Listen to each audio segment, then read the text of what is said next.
ረመዳን የተአምር ወር ነው ይላሉ ግን አላምንም ነበር የማይቻል የሚመስለውን ነገር በህይወቴ እስኪፈጸም ድረስ በጣም ወዳታለሁ ግን ደግሞ ለዘላለም እንዳላጣት ፈራለሁ ለሶስት አመታት ስሟን በልቤ ውስጥ ልክ ማካፈል እንደማልፈልገው ሚስጥር ይዤው ቆየው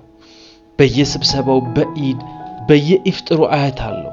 ግን እኔ ምንም ማድረግ አልቻልኩም ፍርሃት አይሆንም የሚል መልስ ነበር የሚሰጠኝ አይሆንም ከሚል መልስ ደግሞ ዝምታ መረጥኩ ከዛ የረመዳን 27ኛ ሌሊት መጣ አየሩ የተለየ ስሜት ነበረው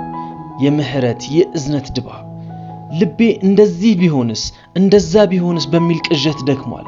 አንድ ነገር ግን ተገንዝቤያለሁ እሷ ለኔ ካልሆነች ልቤ ሰላም ማግኘት እንዳለበት ለኔ ከሆነች ደግሞ ምልክት ያስፈልገኝ ነበር በዛች ሌሊት ከልቤ አላህን ተማጸንኩ ዱዓ አደረኩ ያ አላህ ልቤ ደክሟል መንገዳችን አንድ ከሆነ በሩን ክፈትልኝ ካልሆነ ልቤን ፈውስልኝ ብዬ በተደጋጋሚ ያለቀስኩ ዱዓ አደረኩ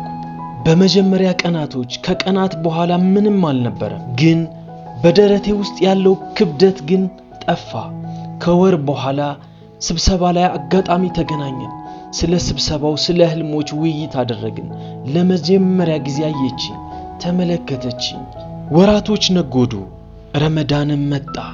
መስጂዱም ያው ነበር ነገር ግን ህይወቴ አዲስ ምዕራፍ ላይ ነው አሁንም ከሷ ከሩቅ ሆኜ ዱዓ አላረግም አሁን አጠገቤ ናት